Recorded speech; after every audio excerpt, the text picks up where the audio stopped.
Hello friends, welcome to crazy GK trick. दोस्तों, आज के इस वीडियो में हिस्ट्री की 10 ऐसी इंपॉर्टेंट वॉर को हम डिस्कस करेंगे जिससे एग्जाम के अंदर हमको काफ़ी क्वेश्चंस देखने को मिलते हैं। मैं आपको डिटेल में भी समझाऊंगा, स्टोरी के बारे में भी हम बात करेंगे कि युद्ध क्यों हुआ था। काफ़ी इंटरेस्टिंग वीडियो होने वाला है, वीडियो को आप एंड तक ज़रूर देखिएगा। लास्ट में हम कुछ क्वेश्चंस भी लगाएंगे कि किस तरीके के क्वेश्चन इस टॉपिक से एग्जाम के अंदर पूछे जाते हैं। तो चलिए बिना किसी देरी के हम लेक्चर को शुरू करते हैं। पहला जो युद्ध आता है वो है हमारा दशराज युद्ध। वैदिक कालीन महायुद्ध है ये। इस युद्ध की बात करें तो ऋग्वेद काल में हुआ था, अनुमानतः लगभग 1500 से 1200 ईसा पूर्व के बीच में। ये कोई एग्जैक्ट तारीख वाला युद्ध नहीं था, बल्कि इसका जिक्र हमें ऋग्वेद के 7वें मंडल में मिलता है। इसलिए इसे भारत के सबसे पुराने वर्णित युद्धों में गिना जाता है, दशराज युद्ध। बात करते हैं कि किनके बीच लड़ा गया था। तो ये युद्ध एक तरफ से था राजा सुदास, जो तिस्सु वंश और भरत कबीले के शक्तिशाली राजा थे। दूसरी ओर थे 10 राजाओं का गठबंधन, जिसमें कुछ अलग अलग जनजातियां शामिल थी, जैसे कि पुरु, यदु, तुर्वश, अनु, भलानस, ऐसी 10 अलग अलग राजाओं का गठबंधन दूसरी तरफ था। ये एक तरह से 1 किंग वर्सेस 10 किंग का युद्ध था, जहां पर धार्मिक, सामाजिक और राजनीतिक वर्चस्व की लड़ाई छुपी हुई थी। कहाँ लड़ा गया था ये युद्ध? तो ये युद्ध लड़ा गया था पंचनद, जो कि अब पंजाब क्षेत्र में है। परुष्णी नदी के किनारे, जिसे आज की भाषा में रावी नदी कहा जाता है, वहां पर यह युद्ध लड़ा गया। ऋग्वेद में इसे परुष्णी के तट पर लड़ा गया युद्ध भी कहा जाता है। देखिए, इस युद्ध के बारे में बात करें तो राजा सुदास ने अपने पूर्व गुरु विश्वामित्र को हटाकर वशिष्ठ को अपना नया पुरोहित बना लिया। यह फैसला बाकी कबीलों को धार्मिक और राजनीतिक रूप से अपमानजनक लगा। इसके खिलाफ 10 जनजातियां एकजुट हो गई। उन्होंने सुदास की बढ़ती शक्ति और प्रभाव को रोकने के लिए गठबंधन किया। यह युद्ध सिर्फ जमीन या सत्ता के लिए नहीं था, बल्कि यह था धार्मिक प्रतिष्ठा का युद्ध। युद्ध वहीं पर ही क्यों हुआ? तो परुष्णी नदी उस समय का एक राजनीतिक और धार्मिक केंद्र बन चुका था। राजा सुदास इसी इलाके से आगे बढ़ रहे थे और बाकी कबीले उन्हें यहीं पर रोकना चाहते थे। इसीलिए परुष्णी नदी के तट को चुना गया। बात करते हैं कि कौन विजेता रहा। तो इस युद्ध में राजा सुदास की शानदार जीत होती है। सुदास की सेना संख्या में कम थी, लेकिन उनकी रणनीति, संगठन और नेतृत्व बहुत ही मजबूत था। ऋग्वेद में यह भी कहा गया है कि इंद्र और देवताओं का आशीर्वाद भी सुदास के पक्ष में था। 10 राजा हार गए, कुछ मारे भी गए और कुछ भाग गए। इस जीत से भरत कबीला वैदिक भारत की सबसे प्रभावशाली शक्ति बन गया था। यही भरत वंश आगे चलकर कुरु वंश और फिर पांडव कौरव वंश का आधार बना था, जिससे बाद में महाभारत की कहानी जुड़ी हुई है। ठीक है, तो ये हमने पहला युद्ध डिस्कस करा, दशराज युद्ध। आगे बढ़ते हैं, अगले युद्ध की तरफ चलते हैं, जो कि है हमारा तराइन का पहला और द्वितीय युद्ध। दोनों को साथ में डिस्कस कर लेंगे। एक ही साल का अंतर है। 1191 में तराइन का पहला युद्ध लड़ा गया था और उसके बाद अगले ही साल 1192 में तराइन का द्वितीय युद्ध लड़ा गया। तो चलिए एक एक करके दोनों को डिस्कस करते हैं। बात करते हैं सबसे पहले कि तराइन का युद्ध किन के बीच लड़ा गया था। तो दोनों युद्ध लड़े गए थे पृथ्वीराज चौहान, जो कि चौहान वंश के शासक थे और दिल्ली अजमेर के शासक भी थे, और मोहम्मद गोरी, जो कि गोरी वंश और गजनी अफगानिस्तान का शासक था। इनके बीच में ये युद्ध लड़ा गया था, पृथ्वीराज चौहान और मोहम्मद गोरी के बीच में। दोनों युद्ध कहाँ लड़े गए थे? तो तराइन, जो कि आज के हरियाणा राज्य में स्थित है, थानेसर के पास में कुरुक्षेत्र में आता है, वहां पर ये युद्ध लड़े गए थे। युद्ध क्यों हुआ था? तो मोहम्मद गोरी ने भारत पर अधिकार जमाने के लिए हमला शुरू किया था। वो पहले पंजाब पर कब्जा कर चुका था और अब दिल्ली और अजमेर की ओर बढ़ना चाहता था। पृथ्वीराज चौहान उन हिंदू राजाओं में से थे जो इस आक्रमण के सामने खड़े हुए। उन्होंने राजपूतों को संगठित भी किया और गोरी की चुनौती को स्वीकार किया। गोरी चाहता था कि दिल्ली और आगे का इलाका भी उसके नियंत्रण में आ जाए। इसीलिए पहला युद्ध हुआ और बदले की आग में दूसरा युद्ध भी देखने को मिला। तो चलिए एक एक करके डिस्कस करें। पहले युद्ध की बात करते हैं। 1191 में लड़ा गया था। पृथ्वीराज चौहान की यहाँ पर जीत होती है। पृथ्वीराज की सेना ने राजपूत वीरता का प्रदर्शन करते हुए मोहम्मद गोरी की सेना को पीछे खदेड़ दिया। गोरी को युद्ध में गंभीर चोटें भी आई और वो भाग निकला। इसके बाद होता है द्वितीय युद्ध। इस युद्ध में मोहम्मद गोरी की जीत होती है। एक साल बाद गोरी ने बेहतर रणनीति और घातक घुड़सवार सेना के साथ में वापसी की। पृथ्वीराज चौहान की सेना संख्या में अधिक थी, लेकिन रणनीतिक चूक की वजह से हार का सामना करना पड़ा। पृथ्वीराज को बंदी बना लिया गया और बाद में उनकी हत्या कर दी गई। इस जीत के बाद ही गोरी ने दिल्ली पर कब्जा कर लिया और भारत में मुस्लिम शासन की नींव रखी गई, जिसका विस्तार दिल्ली सल्तनत के रूप में हमको देखने को मिलता है। तो ये हमने तराइन का पहला युद्ध और तराइन का दूसरा युद्ध दोनों डिस्कस करें। दोनों पृथ्वीराज चौहान और मोहम्मद गोरी के बीच में हुए थे। पहला युद्ध पृथ्वीराज चौहान जीते थे, दूसरा युद्ध मोहम्मद गोरी ने जीता। आगे बढ़ते हैं, अगले युद्ध की तरफ चलते हैं अब, जो कि है खतौली का युद्ध। 1517 में लड़ा गया था खतौली का युद्ध। बात करते हैं कि किन के बीच लड़ा गया था। तो ये युद्ध राणा सांगा जो मेवाड़ के शक्तिशाली राजा थे और इब्राहिम लोदी दिल्ली सुल्तनत का सुल्तान, इन दोनों के बीच में युद्ध लड़ा गया था खतौली का युद्ध। ठीक है, कहां पर लड़ा गया था ये? उत्तर प्रदेश के मौजूदा मुजफ्फरनगर जिले के पास स्थित खतौली नामक स्थान पर यह युद्ध लड़ा गया था। युद्ध क्यों हुआ था? यह युद्ध इसलिए हुआ था क्योंकि राणा सांगा जो कि मेवाड़ राजस्थान से थे और वो दिल्ली सल्तनत की कमजोर होती शक्ति को चैलेंज कर रहे थे। उस समय दिल्ली का शासक था इब्राहिम लोदी, लेकिन उसका शासन जो था बहुत ही कमजोर हो चुका था और कई राजाओं ने उसकी अथॉरिटी को मानना बंद कर दिया था। राणा सांगा का मकसद था कि नॉर्थ इंडिया में उनका इन्फ्लुएंस और बढ़े और दिल्ली जैसे अहम इलाकों पर भी पॉलिटिकल कंट्रोल बने। जब इब्राहिम लोदी ने देखा कि राणा सांगा उसकी ताकत को खुलकर चुनौती दे रहा है, तो उसने इस चुनौती का जवाब एक युद्ध से देने का फैसला किया, जो कि युद्ध कहलाया खतौली का युद्ध।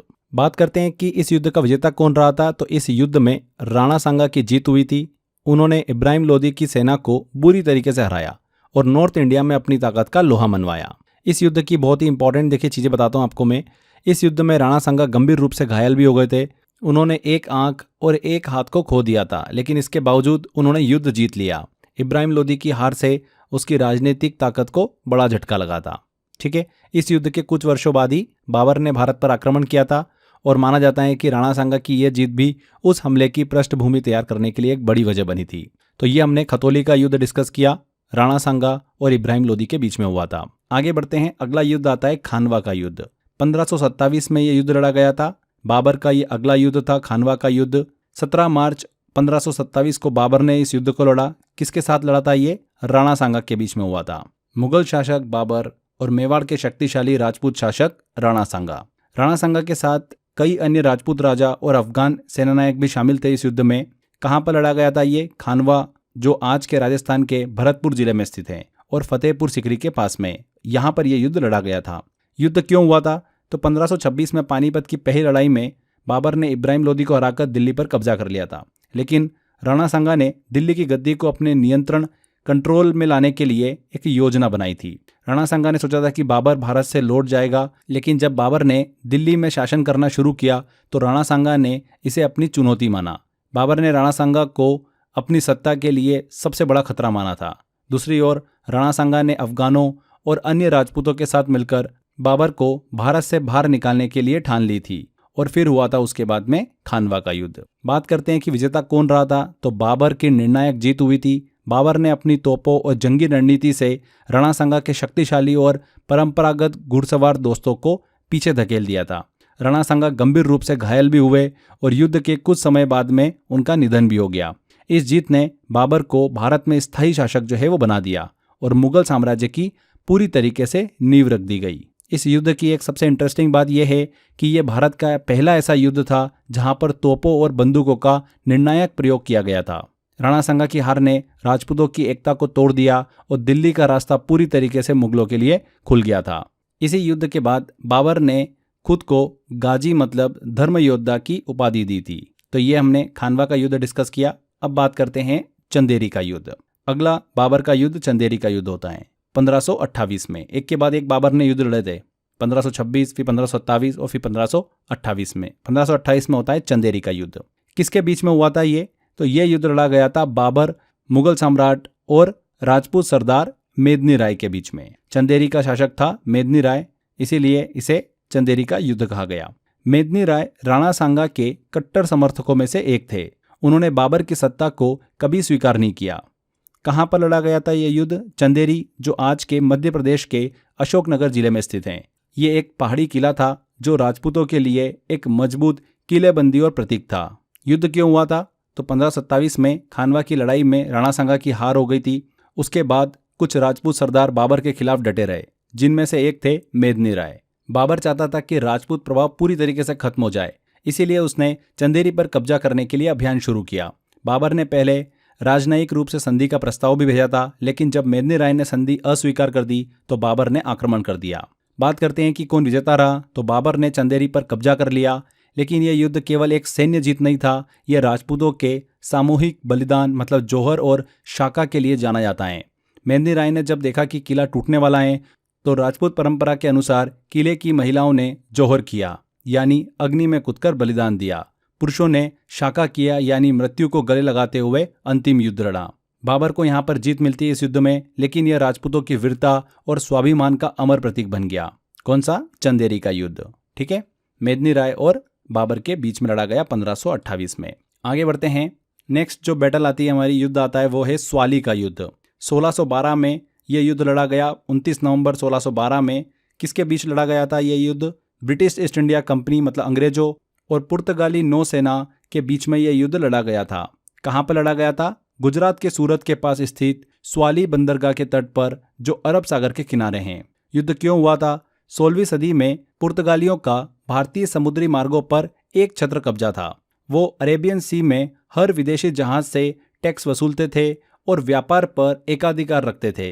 लेकिन 16वीं ईस्वी में जब ब्रिटिश ईस्ट इंडिया कंपनी बनी तो उनका मकसद भारत के साथ ट्रेड राइट्स को हासिल करना था, खासकर मसाले और टेक्सटाइल के लिए। 1612 में अंग्रेजों ने अपने व्यापारिक जहाज़ों को सूरत में लंगर डालने की कोशिश की, लेकिन पुर्तगालियों ने उन्हें रोका और हमला किया। इसके जवाब में ब्रिटिश कप्तान थॉमस बेस्ट ने पुर्तगाली जहाज़ों को सीधे युद्ध में ललकारा और हुआ बैटल ऑफ स्वाली। बात करते हैं कि कौन विजेता रहा, तो ब्रिटिश ईस्ट इंडिया कंपनी की जीत हुई। कैप्टन थॉमस बेस्ट ने केवल 4 जहाज़ों से पुर्तगालियों की नौसेना को पीछे हटाने पर मजबूर कर दिया। इस युद्ध के बाद मुगल दरबार जहांगीर ने अंग्रेजों की ताकत को पहचाना और उन्हें सूरत में व्यापार की इजाज़त दे दी। इस युद्ध से संबंधित कुछ इंपॉर्टेंट पॉइंट अगर हम डिस्कस करें तो ये युद्ध वही था जिससे अंग्रेजों का भारत में व्यापारिक और फिर राजनीतिक प्रभाव शुरू हुआ। थॉमस बेस्ट को इस सफलता के बाद मुगल ऑफिशियल से सम्मानित भी किया था। तो ये हमने स्वाली के युद्ध की बात करी, जो कि ब्रिटिश ईस्ट इंडिया कंपनी और पुर्तगाली नौसेना के बीच लड़ा गया था 1612 में। आगे बात करते हैं इसके बाद हम करनाल युद्ध की। करनाल का युद्ध 1739 में लड़ा गया। किसके बीच में लड़ा गया था यह युद्ध? यह युद्ध नादिर शाह, ईरान मतलब फारस का शासक था, और मुगल सम्राट मोहम्मद शाह के बीच में यह युद्ध लड़ा गया था। कहाँ पर लड़ा गया? हरियाणा के करनाल शहर के पास, दिल्ली से लगभग 110 किलोमीटर उत्तर में। बात करते हैं कि युद्ध क्यों हुआ, तो नादिर शाह उस समय ईरान का शक्तिशाली शासक था जिसने कई मध्य एशियाई इलाकों पर कब्जा कर लिया था। उसे भारत की अमीर मुगल सल्तनत के बारे में पता चला और खास करके यह कि मुगल अब कमज़ोर हो चुके हैं। इसके अलावा एक और कारण यह था कि अफगान विद्रोही जिनका पीछा नादिर शाह कर रहा था भारत में घुस आए थे और मुगल शासक मोहम्मद शाह ने उसे शरण दी थी। ये बात नादिर शाह को नागवार गुजरी और उसने इसे एक पॉलिटिकल इंसल्ट माना। इसी का बहाना बनाकर भारत पर उसने हमला किया। असल मकसद था लूट और दबदबा बनाना। मोहम्मद शाह ने अपनी सेना इकट्ठा की, लेकिन कमज़ोर नेतृत्व और भ्रष्ट अफसरों के चलते तैयारी बहुत ही खराब थी। फिर नादिर शाह और मुगल सेना आमने सामने आए करनाल के मैदान में और युद्ध हुआ। युद्ध की बात करते हैं कि कौन विजेता रहा, तो नादिर शाह ने करनाल के युद्ध में भारी जीत हासिल की।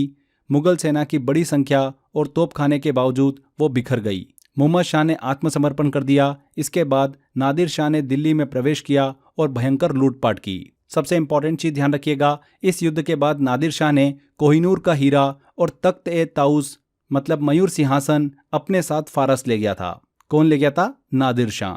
दिल्ली में लगभग 20,000 नागरिक मारे गए। इसे इतिहास में एक भीषण नरसंहार के रूप में भी जाना जाता है। ये जो करनाल का युद्ध था, ये मुगल साम्राज्य के पतन का कारण बना और इस युद्ध के बाद मुगल केवल नाम के सम्राट रह गए थे। तो ये हमने करनाल का युद्ध डिस्कस किया। आगे बात करते हैं अब हम प्लासी के युद्ध की। 1757 में ये युद्ध लड़ा गया, बहुत ही फेमस है। 23 जून 1757 को किसके बीच में लड़ा गया था? यह युद्ध लड़ा गया था बंगाल के नवाब सिराजुद्दौला और ब्रिटिश ईस्ट इंडिया कंपनी के बीच। ब्रिटिश पक्ष का नेतृत्व कौन कर रहे थे? Robert Clive. इन दोनों के बीच में यह युद्ध लड़ा गया था। कहाँ पर लड़ा गया? प्लासी नामक स्थान पर, जो आज के पश्चिम बंगाल के नदिया जिले में है और हुगली नदी के किनारे हैं। क्यों हुआ था युद्ध ये? तो सिराजुद्दौला ने, जो कि बंगाल के नवाब थे, अंग्रेजों को चेतावनी दी थी कि वे कलकत्ता में किला न बनाएं, हथियार जमा न करें, लेकिन अंग्रेजों ने उनकी अनदेखी की। तब सिराजुद्दौला ने 1756 में जो कलकत्ता में किला था फोर्ट विलियम, उस पर कब्जा कर लिया। यहाँ पर ब्लैक हॉल ऑफ कलकत्ता की घटना हमको देखने को मिलती है, जिसे अंग्रेजों ने बहुत प्रचारित किया। आगे चलकर होता यह है कि रॉबर्ट क्लाइव ने कलकत्ता वापस ले लिया। अब सिराजुद्दौला को सबक सिखाने की योजना बनाई गई। इस बीच मीर जाफर जो कि सिराजुद्दौला का सेनापति था और जगत सेठ जो बंगाल के बैंकर्स और कुछ अमीर जमींदार ब्रिटिश से मिल गए थे क्योंकि वे सिराजुद्दौला की सत्ता से नाराज थे। इस तरीके से एक गुप्त गठजोड़ देखने को मिलता है और फिर हुआ प्लासी का युद्ध। प्लासी का युद्ध कौन विजेता रहा था? तो ब्रिटिश ईस्ट इंडिया कंपनी की जीत हुई थी। हालांकि सिराजुद्दौला की सेना संख्या में बहुत ज़्यादा थी, लगभग 50,000, लेकिन मीर जाफर और जो अन्य गद्दार थे उन्होंने युद्ध के दौरान अपनी सेना पीछे रोक ली। सिराजुद्दौला भागने की कोशिश में पकड़ा गया और मारा गया। रॉबर्ट क्लाइव ने क्या करा? मीर जाफर को बंगाल का नवाब बना दिया और ब्रिटिशों का नियंत्रण यहाँ से शुरू हो गया। ये बहुत इंटरेस्टिंग चीज़ है इस देखिए युद्ध से रिलेटेड कि युद्ध केवल एक दिन चला लेकिन इसका असर 200 साल के ब्रिटिश हुकूमत में बदल गया। मीर जाफर भारतीय इतिहास का एक प्रतीक बन गया विश्वासघात का। युद्ध के बाद अंग्रेजों को बंगाल की आर्थिक और सैन्य शक्ति मिल गई थी जिससे उन्होंने पूरे भारत में धीरे धीरे कब्जा किया। तो ये हमने प्लासी का युद्ध डिस्कस किया। इसके बाद अगले युद्ध की तरफ चलते हैं जो कि है बेदरा का युद्ध। 1759 में हमको बेदरा का युद्ध देखने को मिलता है। किनके बीच लड़ा गया था ये युद्ध? तो ये युद्ध ब्रिटिश ईस्ट इंडिया कंपनी और डच ईस्ट इंडिया कंपनी के बीच में लड़ा गया था। ब्रिटिश पक्ष का नेतृत्व कौन कर रहे थे? कर्नल फ्रांसिस फोर्ड और रॉबर्ट क्लाइव, जबकि डच पक्ष के कैप्टन कौन थे? कॉर्नवाली। बात करते हैं कि युद्ध क्यों हुआ। तो डच ईस्ट इंडिया कंपनी ने देखा कि भारत में ब्रिटिशों का प्रभुत्व जो है वो तेजी से बढ़ रहा है, खास करके प्लासी की जीत के बाद। 1757 में जो प्लासी की जीत हुई थी उसके बाद में डच चाहते थे कि बंगाल में अपना व्यापारिक और राजनीतिक असर बनाए रखे। इसके लिए उन्होंने बिना मुगल या फिर ब्रिटिश अनुमति के सैनिक और युद्धपोत भेजे थे। ब्रिटिशों को यह सीधा सत्ता को चुनौती देना लगा। जब डच सेना ने बंगाल के तट पर लैंड किया तो ब्रिटिश ईस्ट इंडिया कंपनी ने इसे घुसपैठ और खतरा मानते हुए तुरंत युद्ध का फैसला कर लिया।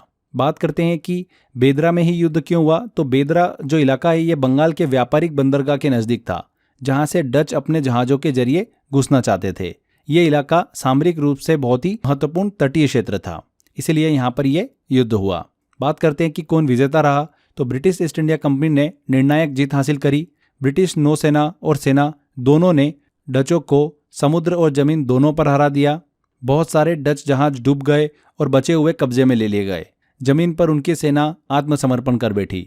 इसके बाद डचों को भारत में राजनीतिक दावेदारी छोड़ना पड़ी थी। वे केवल कुछ व्यापारिक केंद्रों तक ही सीमित रह गए थे। तो ये हमने डिस्कस किया बेदरा का युद्ध 1759 का।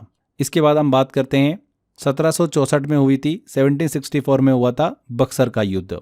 बहुत ही इंपॉर्टेंट है ये। किनके बीच में लड़ा गया था? ये युद्ध लड़ा गया था British east India company, commander कौन थे? हेक्टर मुनरो थे, और 3 प्रमुख भारतीय शक्तियों के गठबंधन के बीच में ये युद्ध लड़ा गया था। मीर कासिम बंगाल का हटा दिया गया नवाब, शाह आलम द्वितीय मुगल सम्राट और शुजाउद्दौला अवध का नवाब।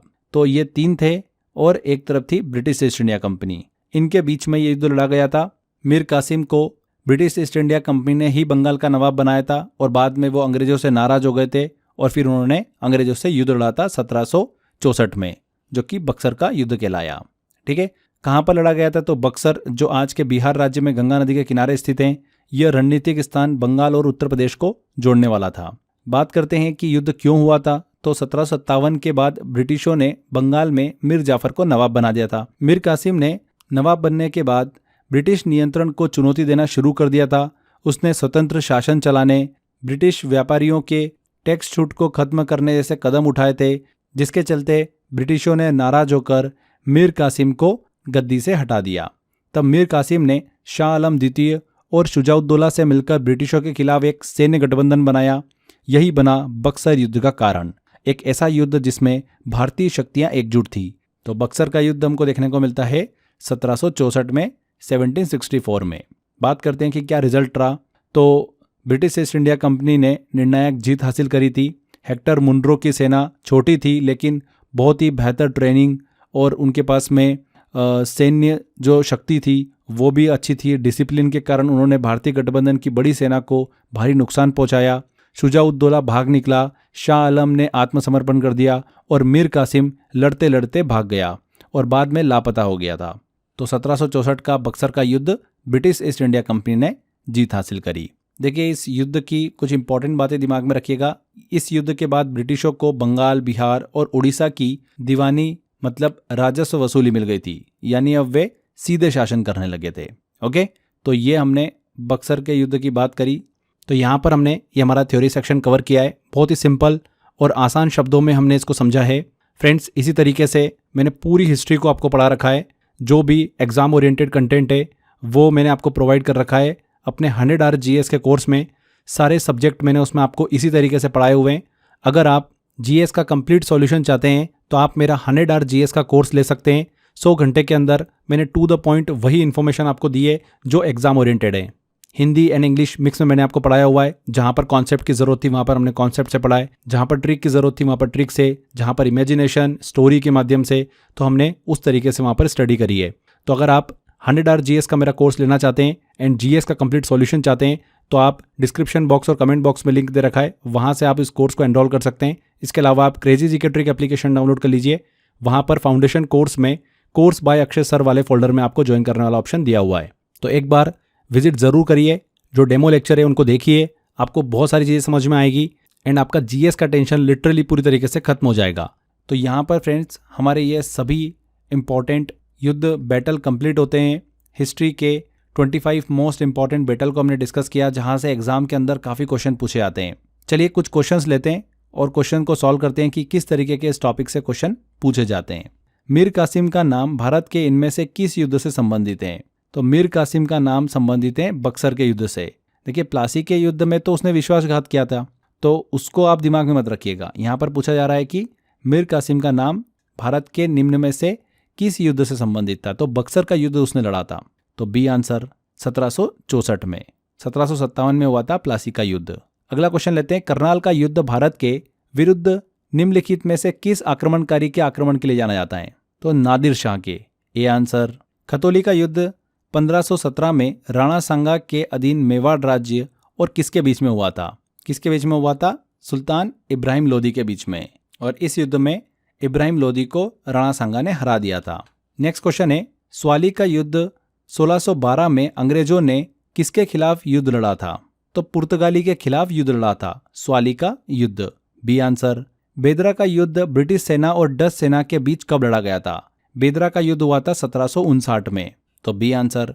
तो यहाँ पर देखिए, इस तरीके से क्वेश्चंस हमको एग्जाम के अंदर देखने को मिलते हैं।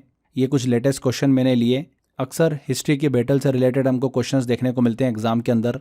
यहाँ पर फ्रेंड्स हमारा सेशन कंप्लीट होता है। आई होप आपको वीडियो अच्छा लगा, इन्फॉर्मेटिव लगा है। वीडियो अगर इन्फॉर्मेटिव लगा है, मेहनत अच्छी लगी है तो वीडियो को लाइक कर दीजिए, शेयर कर दीजिए एंड अगर आपने अभी तक चैनल को सब्सक्राइब नहीं कराएं तो सब्सक्राइब भी कर लीजिए। मिलते हैं फ्रेंड्स अगले वीडियो में। Till then, bye bye.